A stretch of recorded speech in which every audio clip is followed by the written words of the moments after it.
آخر موت کے وقت 4 فرشتے آ کر انسان کو کیا کہتے ہیں؟ 4 فرشتے آ کر مرنے والے کو کیا کہتے ہیں؟ مرنے والا تو پہلے سے ہی خوف میں ہوتا ہے، سوچ رہا ہوتا ہے کہ اب میرے ساتھ کیا ہونے والا ہے۔ دل میں ایک ہی سوال گردش کر رہا ہوتا ہے کہ میرے ساتھ اچھا سلوک ہوگا یا برا سلوک ہوگا، میری روح آسانی سے کھینچی جائے گی یا سختی کے ساتھ کھینچی جائے گی، میری اگلی منزل جنت ہوگی یا جہنم ہوگی، اور دنیا میں جو میں نے کیا اس کی جزا اور سزا مجھے ملے گی یا نہیں ملے گی۔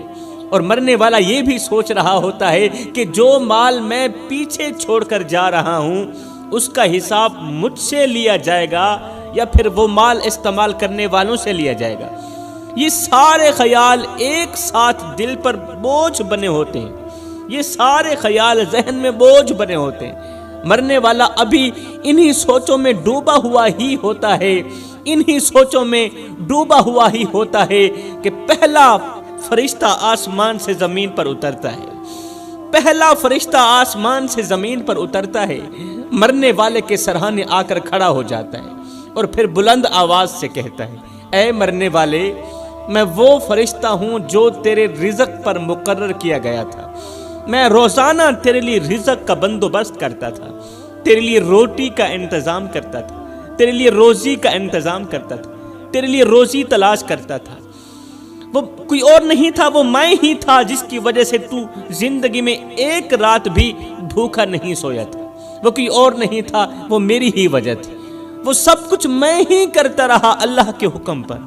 تیرے نصیب کی کتابوں میں جتنا کچھ تیرا رزق لکھا گیا تھا وہ سب میں نے تیرے پاس پہنچا دیا، نہ اس میں کمی ہوئی نہ دیر ہوئی، نہ کمی ہوئی نہ اس میں نہ دیر ہوئی، نہ زیادہ ہوا نہ ہی کم ہوا۔ اب میں نے دھرتی کا چپا چپا چھان مارا ہے، آج کے دن میں نے دھرتی کا چپا چپا چھان مارا ہے، تیرے لیے روٹی کا ایک ٹکڑا بھی باقی نہیں رہا،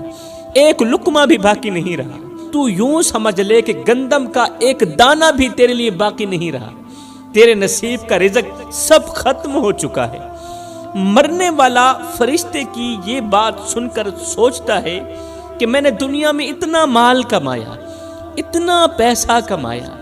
اتنی محنت کی، دن رات ایک کی، اور اپنے پیچھے بہت سارا مال چھوڑ کر جا رہا ہوں۔ یہاں پر مجھے حضرت غوث اعظم کا ایک جملہ یاد آ گیا، میری قوم کے نوجوانوں۔ حضرت سیدنا غوث اعظم نے فرمایا تھا، او ماڑی بنانے والے، او محل بنانے والے، ماڑی بنا رہا ہے تو، محل بنا رہا ہے تو، بسیں گے کوئی اور، حساب تجھے دینا پڑے گا۔ حلال و حرام کی تمیز کیے بغیر مال جمع کر رہا ہے تو، بینک بیلنس بہت زیادہ کر رہا ہے تو مر جائے گا، کھانے والے کھائیں گے، حساب تجھ سے لیا جائے گا۔ وہ اپنے پیچھے بہت سارا مال چھوڑ کر جا رہا ہے مرنے والا سوچتا ہے کہ میں نے اتنا سارا مال کمایا، اتنی محنت کی، دن رات ایک کیے، اور اپنے پیچھے بہت سارا مال چھوڑ کر جا رہا ہوں، لیکن افسوس کہ اس مال میں سے آج مجھے ایک نوالا بھی نصیب نہیں، ایک نوالا بھی نصیب نہیں۔ جو کچھ میں نے جمع کیا وہ سب یہیں رہ گیا، میرے نصیب کا ایک ایک نوالا اس مال سے ختم ہو چکا ہے، اور اب میرے لیے کچھ بھی باقی نہیں رہا دنیا میں۔ ابھی پہلے فرشتے سے بات چیت ختم نہیں ہوتی کہ اتنے میں دوسرا فرشتہ آسمان سے زمین پر اترتا ہے، اور یہ میت کے پیروں والی سائیڈ سے کھڑا ہو جاتا ہے۔ دوسرا فرشتہ آسمان سے زمین پر اترتا ہے،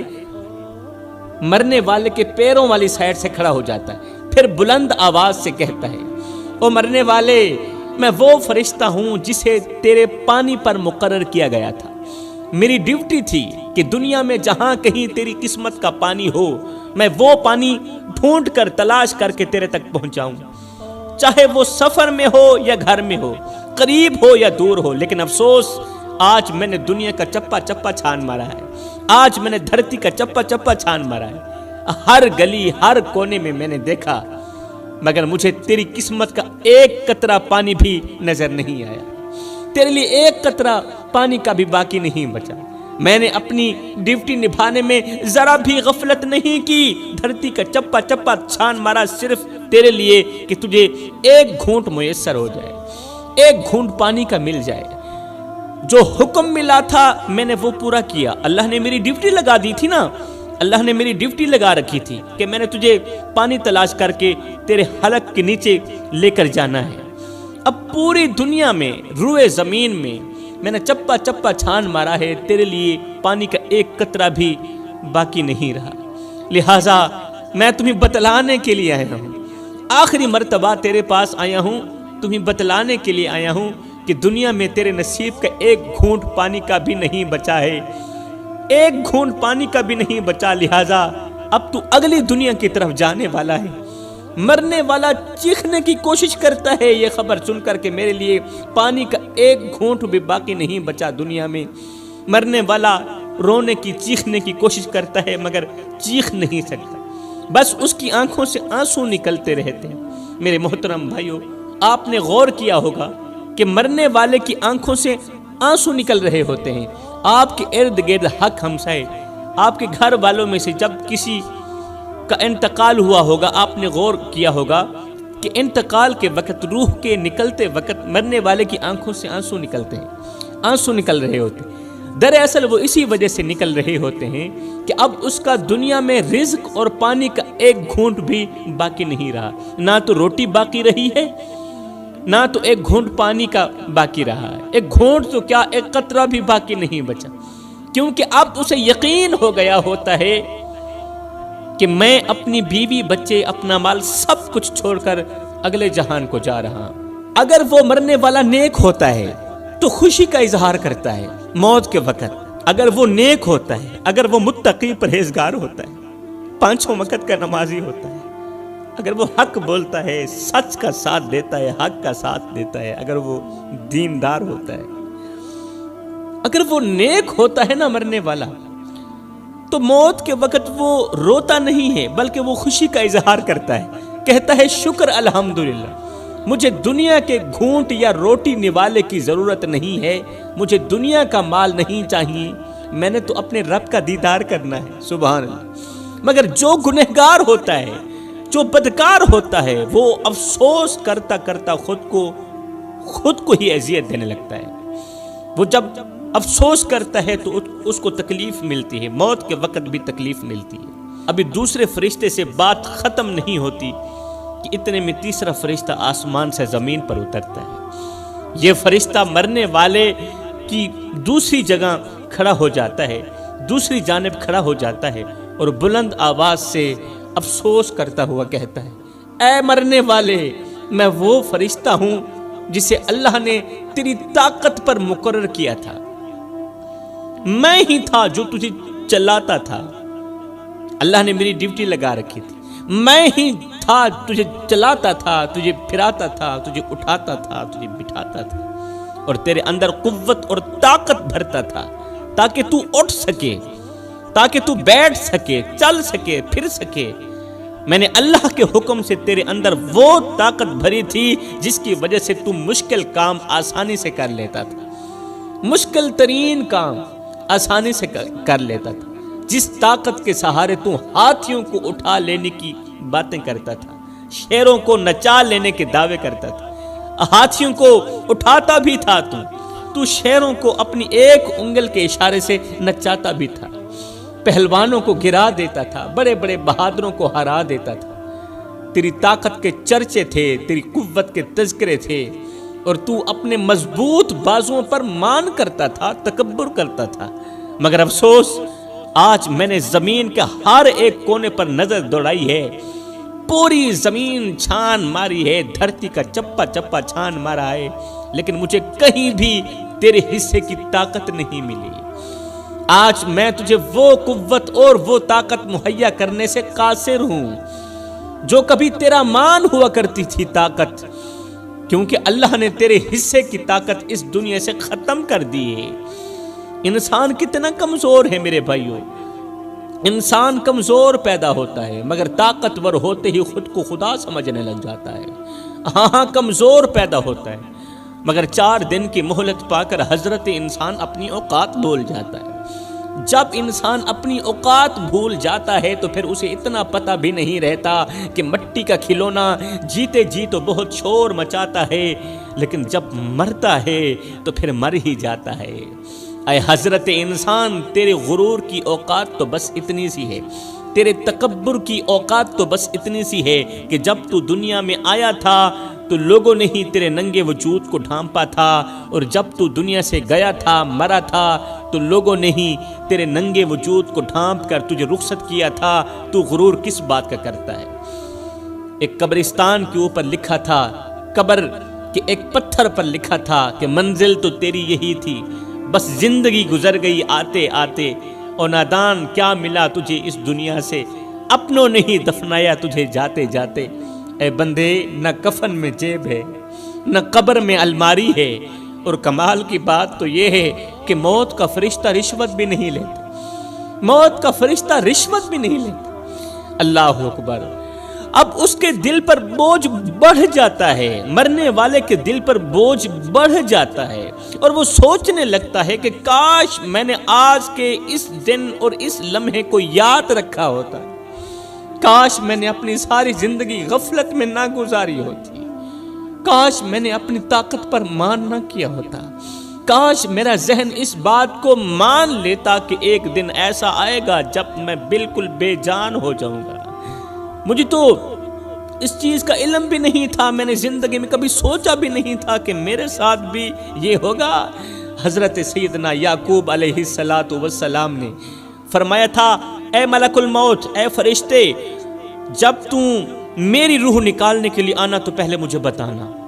پہلے مجھے بتانا۔ ملک الموت نے کہا ٹھیک ہے، اے اللہ کے نبی، جب میں آپ کی روح آپ کے جسم سے الگ کرنے کے لیے آؤں گا نا، پہلے میں تمہیں بتاؤں گا کہ میں آ رہا ہوں۔ وقت گزرتا گیا،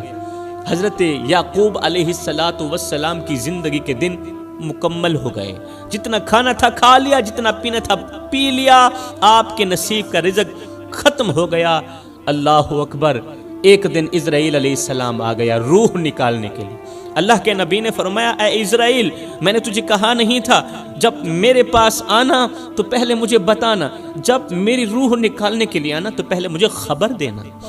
پہلے مجھے خبر دینا۔ ملک الموت نے کہا، اے اللہ کے نبی، ایک بار نہیں 10 مرتبہ میں تمہیں بتا چکا ہوں کہ میں آپ کے پاس آ رہا ہوں، تیاری کر لیں۔ اللہ کے نبی نے فرمایا، وہ کس طرح؟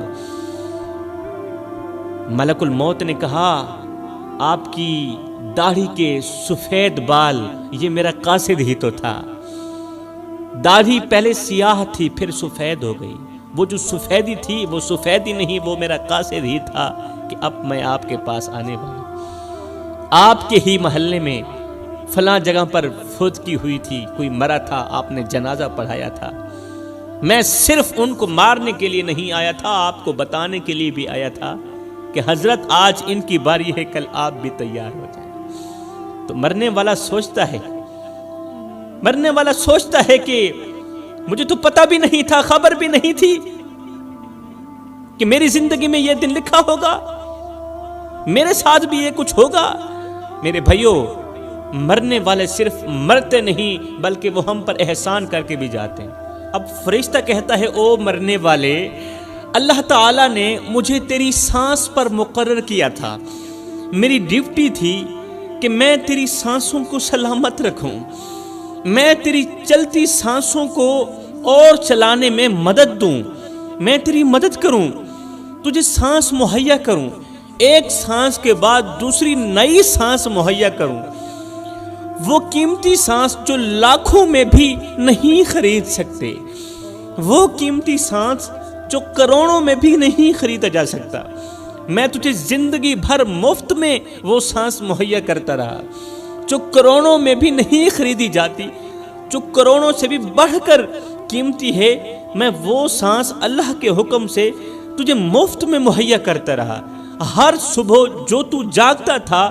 وہ میری اجازت سے ہی جاگتا تھا، اللہ کے حکم سے۔ ہر صبح اور ہر نیند کے دوران اور نیند کے وقت جب تو جاگتا تھا، جب تو سوتا تھا، جب تو سانس لیتا تھا نا، تو میری ہی اجازت پر لیتا تھا۔ ہر رات جب تو سوتا تھا میری حفاظت میں سوتا تھا، تیرے سینے میں جو سانس آتی جاتی تھی وہ میرے حکم سے چلتی تھی، اللہ کے دیے گئے حکم پر، وہ میرے ہی حکم سے میں ہی چلا رہا تھا یہ نظام۔ لیکن آج میں تجھے یہ بتانے آیا ہوں کہ تیرے حصے کی سانسیں پوری ہو چکی ہیں، اب تیرے لیے ایک سانس بھی باقی نہیں رہی۔ میں صرف اتنا بتانے کے لیے آیا ہوں کہ تیرے لیے ایک سانس بھی باقی نہیں رہی۔ میں نے تیرے لیے جتنی سانسیں لکھی گئی تھی وہ سب تجھے دنیا میں پوری دے دی ہیں، پوری دے دی ہیں، ڈنڈی نہیں ماری، میں نے تیرے ساتھ دھوکہ نہیں کیا۔ اب نہ میں تجھے ایک سانس آگے دے سکتا ہوں اور نہ ہی ایک لمحہ پیچھے کر سکتا ہوں تیرے لیے، کیونکہ اللہ کے حکم سے تیرے نصیب کی سانسیں اس دنیا میں ختم ہو چکی ہیں۔ فرشتے کی یہ بات سن کر کہ اللہ کے حکم سے تیرے نصیب کی سانسیں اس دنیا میں ختم ہو چکی ہیں، فرشتے کی یہ بات سن کر مرنے والا اندر سے ایک دم ٹوٹ جاتا ہے، جس طرح وہ مرنے سے پہلے مر چکا ہو۔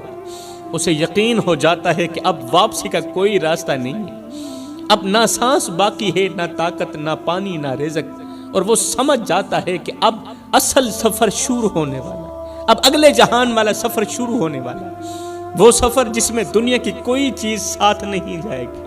کوئی چیز ساتھ نہیں جائے گی۔ میں نے کہا ہے نہ کفن میں جیب ہے، نہ قبر میں الماری ہے، اور کمال کی بات تو یہ ہے کہ موت کا فرشتہ رشوت بھی نہیں لیتا۔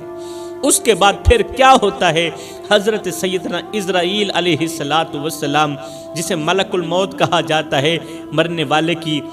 چارپائی پر لیٹے ہوئے شخص کی روح نکالنا شروع کر دیتے ہیں۔ انسان کی یہ روح پیروں سے نکلتی ہوئی اوپر کی طرف آتی ہے، سر کی طرف آتی ہے، اور جب یہ روح دل اور پھیپھڑوں تک پہنچتی ہے تو یہ وہ لمحہ ہوتا ہے کہ جب انسان پہلی مرتبہ فرشتوں اور شیطانوں کو دیکھتا ہے، پہلی مرتبہ فرشتے کو بھی اپنی آنکھوں سے دیکھتا ہے اور شیطان کو بھی پہلی مرتبہ اپنی آنکھوں سے دیکھتا ہے۔ وہ سب کچھ جو دنیا میں آنکھوں سے اوجھل تھا اچانک اس کے سامنے آ جاتا ہے، فرشتے اوجھل تھے اس کے سامنے آ جاتے ہیں، شیطان اوجھل رہتا ہے دنیا میں، مگر موت کے وقت مرنے والے کی بالکل آنکھوں کے سامنے آ جاتا ہے۔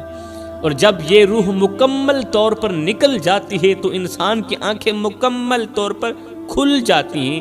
انسان آنکھیں پھاڑ پھاڑ کے آسمان کی طرف دیکھنے لگتا ہے، جسم بے جان ہوتا ہے مگر آنکھیں حقیقت دیکھ رہی ہوتی ہیں، اور انسان آسمان کی طرف دیکھنا شروع کر دیتا ہے۔ یہی وہ لمحہ ہوتا ہے جب وہ پہلی مرتبہ اپنی روح کو آسمان کی طرف جاتا ہوا دیکھتا ہے مرنے والا۔ میرے محترم بھائیوں، آج کا نوجوان بہت ہی غافل ہو چکا ہے، آج کے نوجوان بہت ہی غافل ہو چکے ہیں۔ آج کے نوجوان زندگی رب کی مرضی کے مطابق نہیں گزارنا چاہتے بلکہ اپنی مرضی کے مطابق گزارنا چاہتے ہیں اور گزار رہے ہیں۔ اپنی قیمتی زندگی